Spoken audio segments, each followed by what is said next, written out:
deputado licenciado Eduardo Bolsonaro, filho do ex-presidente Jair Bolsonaro, comentou as declarações do presidente do Supremo Tribunal Federal, Luiz Roberto Barroso, que admitiu publicamente em participação em um evento político que fez contatos com os Estados Unidos para, segundo ele, impedir um golpe.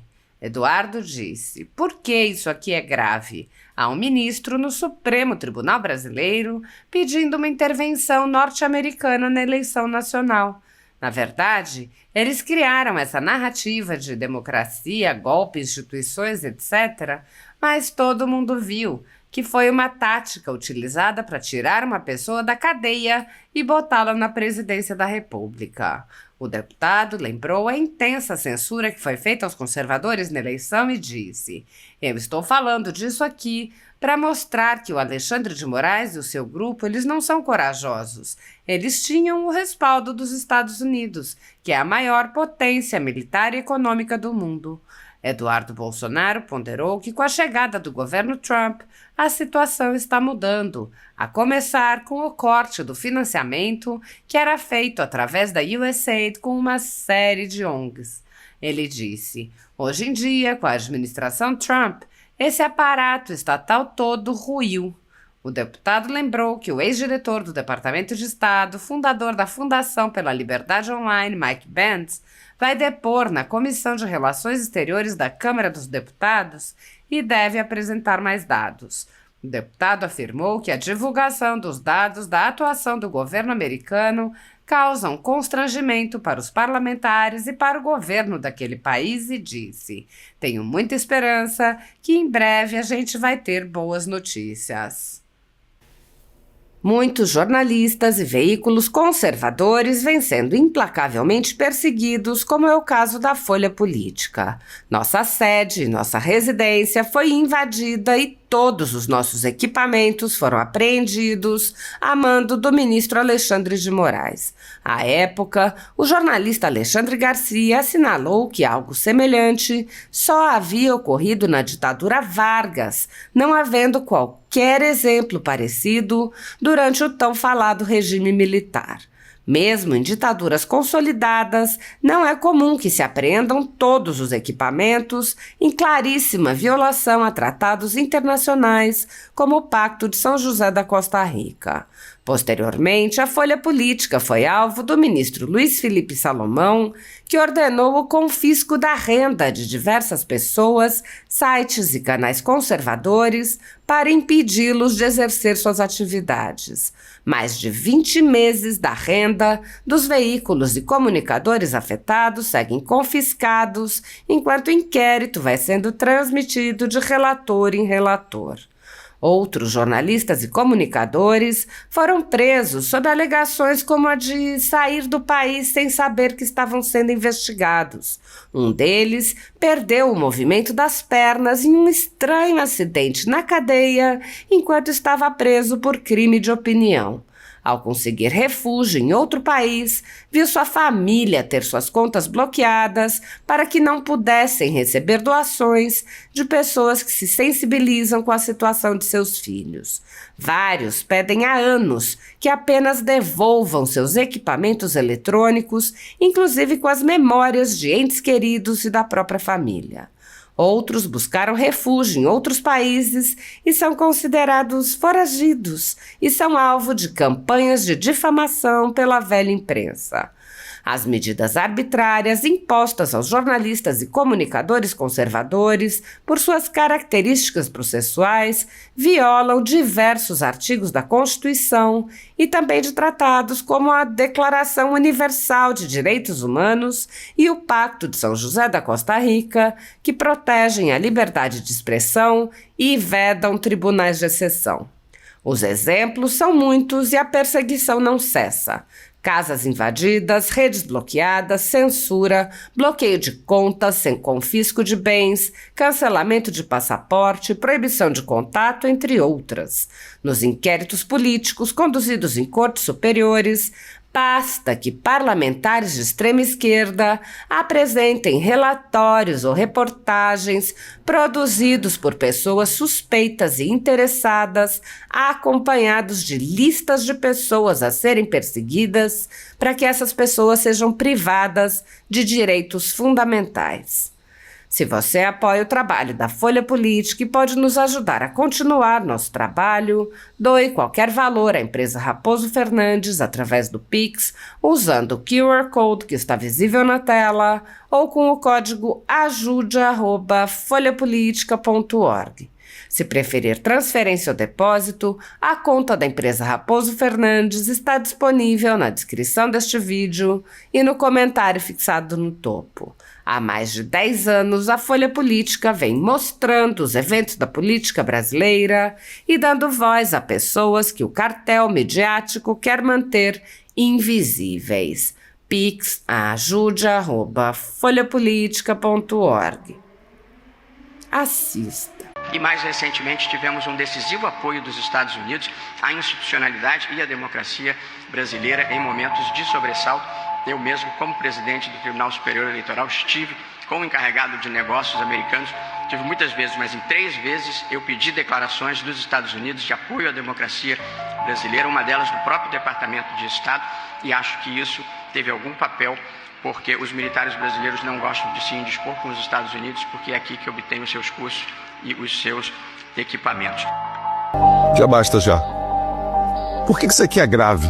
Gente, isso aqui, na verdade, é um ministro do Supremo Tribunal Brasileiro pedindo uma intervenção norte-americana na eleição nacional.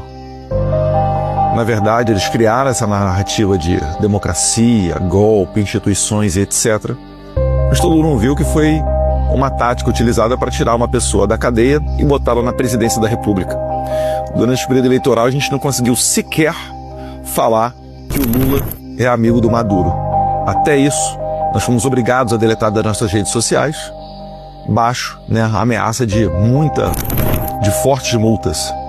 E eu estou falando isso aqui para mostrar que o Alexandre de Moraes e o seu grupo, que sempre tem um pessoal por trás da cena que apoia o Moraes, o seu grupo, eles não são corajosos. Eles tinham o respaldo dos Estados Unidos, que é a maior potência militar e econômica do mundo. Então, se você for parar para analisar o que mudou de lá para cá, mudou tudo. Eles perderam esse auxílio moral, eles perderam, recentemente saiu mais uma notícia falando do envolvimento da USAID com o TSE, fizeram live juntos.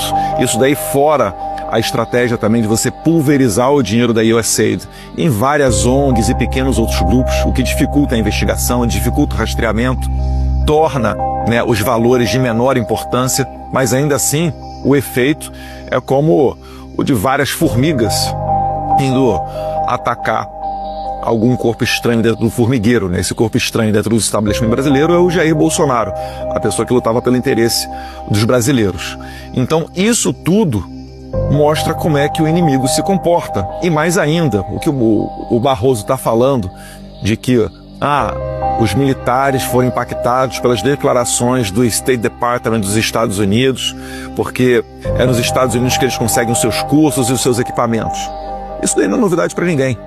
O Brasil, por exemplo, ele entrou na Segunda Guerra Mundial graças muito ao embaixador do Brasil nos Estados Unidos, Oswaldo Aranha, que puxou para o seu lado o Estado-Maior do Exército, o general Góes Monteiro, e começou a fazer exercícios conjuntos entre as Forças Armadas dos Estados Unidos e do Brasil, o que culminou numa parceria tão grande que os americanos construíram a base militar de Natal, que era o último ponto de abastecimento das tropas aliadas antes de irem principalmente para o norte da África. E isso daí fez total sentido naquele momento, porque o então ditador do Brasil, Vargas, ele flertava muito com os sistemas do nazismo e do fascismo. E o Oswaldo Aranha teve muita inteligência em trazer os militares para perto dos americanos e assim colocar o Brasil na Segunda Guerra Mundial do lado correto. O Barroso basicamente fez a mesma coisa. Ele fez uma análise de onde é que estavam os perigos, ele viu que eles não dominavam as Forças Armadas, viu onde é que pode haver ali um calcanhar de Aquiles, um ponto de interesse, e a partir daí traçou uma estratégia para quebrar as pernas dos militares. E basicamente ele fez isso daí. Tanto não é à toa que ele fez isso, que um ano cerca de um ano antes da eleição, começaram a descer várias autoridades americanas no Brasil. Eu destaco aqui muito o William Burns, que era o então diretor da CIA, o Jake Sullivan, que era o Conselheiro Nacional de Segurança, a Victoria Nuland, a subsecretária para assuntos de política, e vários outros. E abertamente, quando você fizer essas consultas públicas, você vai ver que eles sempre tratavam, dentre outros assuntos, de democracia. Então, você consegue ver esse caldo todo se formando, e você também consegue perceber que hoje em dia, com a administração Trump, e é por isso que eu comemorei muito a eleição do Trump, esse aparato estatal todo ruiu. A gente está em vias de ver aí o Mike Pence, Deus quiser, em breve, fazendo seu depoimento na Comissão de Relações Exteriores e Defesa Nacional do Brasil, para falar, né, com mais propriedade até onde foi esse tentáculo norte-americano da administração Biden dentro do governo brasileiro. Porque o Mike Pence, ele era funcionário, servidor de dentro do State Department. Teve acesso a muita coisa que o público em geral não teve. Então, a gente tem que ficar de olho nisso, a gente tem que aprender como é que se comporta o nosso inimigo e, além de tudo, a gente tem que mostrar, tem que expor. Por mais que a gente saiba que isso não vai dar, pelo menos agora, num processo de impeachment de um ministro do STF, né, com base nessas declarações aí do Barroso, eu não tenho esperança de que isso aconteça nesse atual Congresso, mas cabe a gente perguntar aos nossos candidatos ano que vem, ao Senado, à Câmara também, qual é o posicionamento deles sobre esses fatos, porque a gente não pode ver um ministro do STF dizendo que vai pedir ajuda aos americanos, que numa palestra diz que derrotou... Nós derrotamos o bolsonarismo!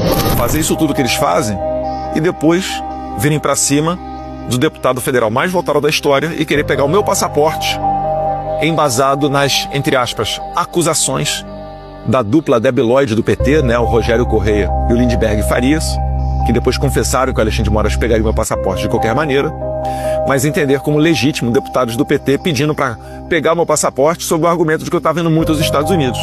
Então, o que dizer do Barroso, que pediu intervenção do governo Biden com sucesso ainda na eleição brasileira? Essa história tem que ser passada a limpo. A gente tem que documentar isso daí. A gente tem que levar isso daí ao conhecimento dos congressistas norte-americanos, para que a partir daí medidas enérgicas possam ser tomadas. Sem liberdade de expressão, a gente não dá nem um primeiro passo. Eu sei que muita gente fica desesperada aí na internet. Poxa, Eduardo, mas nada vai acontecer, a gente fala, etc. Não. Já está acontecendo. Se você não estivesse falando, eu não estaria nesse momento aqui nos Estados Unidos, entrando, né, nos gabinetes de autoridades e levando ao conhecimento deles tudo isso daí que está acontecendo. Eu só consigo levar ao conhecimento porque está tudo público. Porque eles aqui já escutaram alguma coisa, poxa, tem uma coisa errada no Brasil.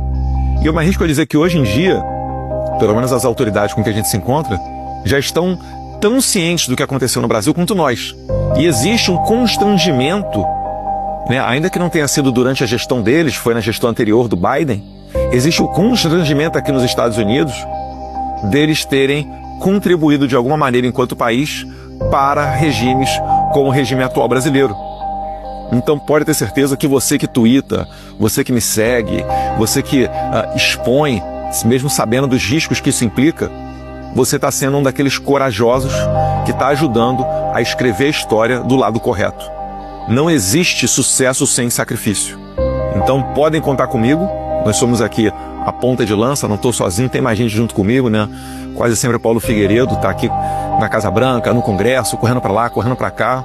A gente praticamente num trabalho voluntário, tá? Eu tenho apoio de algumas pessoas, mas não é nem assim 0,00001% do que a esquerda faz com o dinheiro público, até porque a gente tem escrúpulo, né? A gente não assalta os cofres públicos para fazer aquilo que a gente entende certo. A gente faz o certo por uma questão de princípio. Então, eu agradeço a todos vocês que me seguem nas redes sociais e estamos aí trabalhando para um Brasil melhor. Tenho muita esperança que em breve a gente vai ter boas notícias. Um abraço, fiquem com Deus. A gente não sabe o lugar dela e fica se intrometendo em tudo quanto é canto, totalmente inconveniente, disso aí você já sabe. Mas agora ela se superou. Nessa visita do ocupante da cadeira presidencial à China, ela pediu a palavra antes de um almoço e levantou uma questão em frente ao Xi Jinping, dizendo que o TikTok no Brasil estava servindo para a extrema-direita. O Xi Jinping deu no meio dela. Falou que isso daí era problema do Brasil, o Brasil podia fazer o que bem entendesse, regulamentar, censurar, enfim, mas que não caberia a ela levantar esse tipo de questão.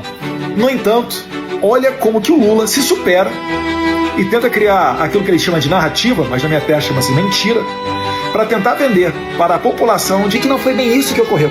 E contar uma conversa que teve num jantar, em que era uma coisa muito, mas muito confidencial e uma coisa muito pessoal. E depois, eu que fiz a pergunta, não foi a Janja. Veja, eu fiz uma pergunta para ele, eu não fiz uma pergunta, eu perguntei ao companheiro Xi Jinping se era possível ele enviar para o Brasil uma pessoa da confiança dele para a gente discutir a questão digital e sobretudo o TikTok. E aí a Janja pediu a palavra para explicar o que está acontecendo no Brasil, sobretudo contra as mulheres e contra as crianças. Foi só isso. E ele disse uma coisa que era o Brasil tem o direito de fazer a regulamentação. Ainda bem que estava o Elmar, estava o Elmar em nome da Câmara e o Davi, sabe que nós temos que regulamentar. Sabe que nós temos que regulamentar. Não é possível a gente continuar, sabe, com as redes digitais cometendo os absurdos que comete e a gente não tem a capacidade de fazer uma regulamentação. Mas, pessoal, isso daí não está no âmbito da chacota. É muito sério. O Lula está falando abertamente em regulamentar a rede social e ele não conseguiu fazer isso, regulamentar, censurar, né, legalizar a censura. E ele não conseguiu fazer isso no Congresso Nacional graças ao trabalho da oposição, a qual eu me incluo. A gente conseguiu barrar a votação do projeto 2630. Então, o que ocorrerá? Final desse mês agora está acabando o prazo de vista do André Mendonça, que no plenário do STF pediu vista com relação à regulamentação de um dispositivo do Marco Civil da Internet. A qualquer momento, passado esse mês, o Supremo Tribunal Federal pode pautar essa matéria e ela é super interessante. Por quê? Porque ela vai dar poderes ao judiciário brasileiro para pedir um dado de quem quer que seja às plataformas de Big Tech. Ou seja, o Instagram, o Facebook pode se ver numa situação onde juridicamente ele deva ser forçado a dar informações, por exemplo, de um americano, de um argentino, de uma pessoa de fora do Brasil. Isso não é pouca coisa. Isso vai dar uma discussão muito grande e vai dar repercussão contra o Brasil. O Brasil está se saindo uma ditadura pior do que a Venezuela nesse ponto. Lamentavelmente, o Brasil mais uma vez passa uma vergonha internacional, corroborando cada vez mais o seu lugar de anão diplomático.